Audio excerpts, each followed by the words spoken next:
dit, mais qu'est-ce qui se passe? Pourquoi vous êtes comme ça?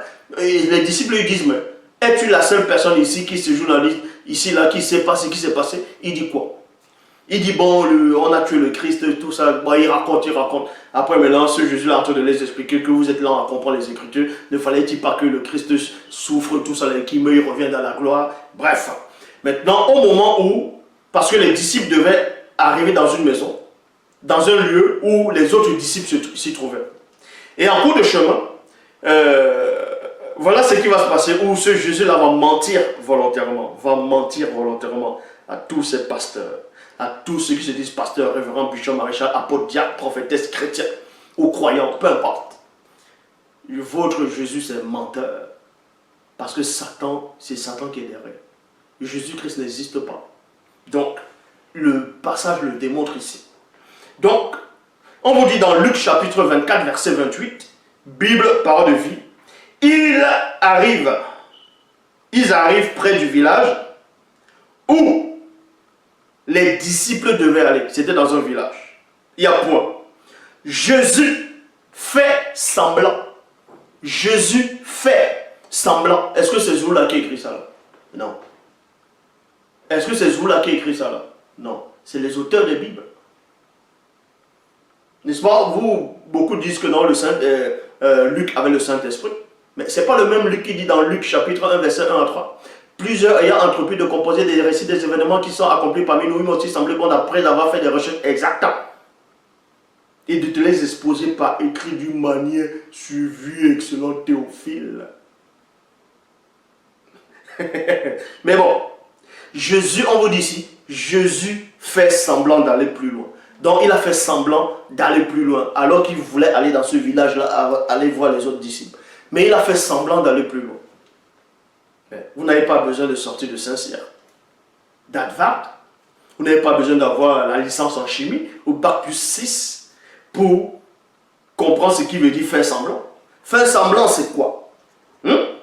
Faire semblant, c'est d'adopter un comportement en vue de tromper quelqu'un. C'est ça, faire semblant. Faire croire une chose fausse. Donc, par son comportement, par ses gestes, il a menti. Il a fait semblant d'aller plus loin. Donc, c'était un mensonge. Alors qu'il ne voulait pas aller plus loin. C'était un mensonge. Il a fait semblant. Donc, Jésus, c'est un menteur. Et ce n'est pas fini. Bible de la liturgie, Jésus fit semblant d'aller plus loin. Maintenant, il y a des Mongols. Bon, Bible des peuples, il fit semblant d'aller plus loin.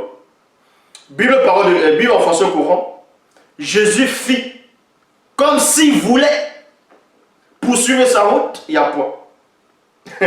Maintenant, il y a des Mongols qui ne savent pas lire le français.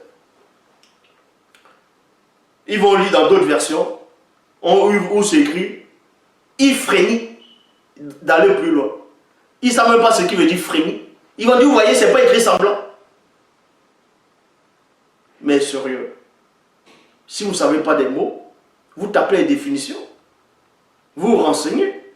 Donc, ici, dans traduction Abbé Rillet, il est dit, et ils approchaient du village où ils se rendaient, virgule, et lui-même c'est qui? C'est Jésus. Frémit de se rendre plus loin. Et frémir, c'est quoi? C'est freindre, qui veut dire simuler un sentiment pour tromper. Et oui.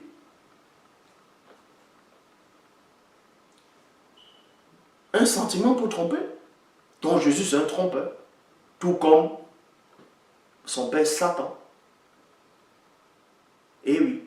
Tout comme son père Satan. Parce que Satan, c'est Satan qui est derrière cette invention de ce Jésus. Donc, on va aller dans Jean 10, 30. Jean chapitre 10 au verset 30. Ça, c'est beaucoup de chrétiens qui aiment citer ce passage-là. Vous voyez, Jésus a dit dans Jean 10, 30, moi et le Père, nous sommes un. Donc, c'est lui qui est le Père. Mais regardez encore un gros mensonge là-dedans. Comment ce Jésus-là ment encore là-dedans. Dans Jean 10, 30, dans la Bible de l'épée, il est dit, moi et le Père, virgule, nous sommes indivisibles. indivisibles. Moi et le Père, nous sommes indivisibles. Et indivisible, c'est quoi? Qualité d'une chose, d'une substance ou d'un groupe de personnes qui ne peut pas être séparées ou divisées. Et oui, ou abandonnées. Parce que quand tu te sépares de quelqu'un, ça veut dire que tu abandonnes la personne. Et ce Jésus sort de sa bouche, que lui est le Père, lui est votre faux Dieu, qu'il y avait Adonai Elohim l'Éternel, qui est en même temps un démon, dit que lui et ce Père-là sont indivisibles. Donc ils ne peuvent pas s'abandonner, ils ne peuvent pas se séparer. Mais c'est le même Jésus qui sort encore de sa propre bouche plus tard dans Matthieu chapitre 27, au verset 46, en disant, mon Dieu, pourquoi m'as-tu abandonné? Pourquoi m'as-tu abandonné? C'est pas le même Jésus qui disait que lui et le Père sont indivisibles. Mais mon Dieu, pourquoi tu m'as divisé? Pourquoi nous sommes divisés? Pourquoi tu m'as abandonné? Voilà encore un mensonge. On va encore donner un autre mensonge, un gros mensonge de votre Jésus, pour montrer déjà, il ne connaît pas les Écritures, parce que ceux qui ont écrit le Nouveau, ce que vous appelez le Nouveau Testament, ont pris des récits de ce que vous appelez aussi Ancien Testament, écrits par d'autres personnes, dans des écarts. Donc ils ont fait que prendre, pour dire, on va faire le christocentrisme, et on va centrer ça sur Jésus, on va créer un sauveur blanc.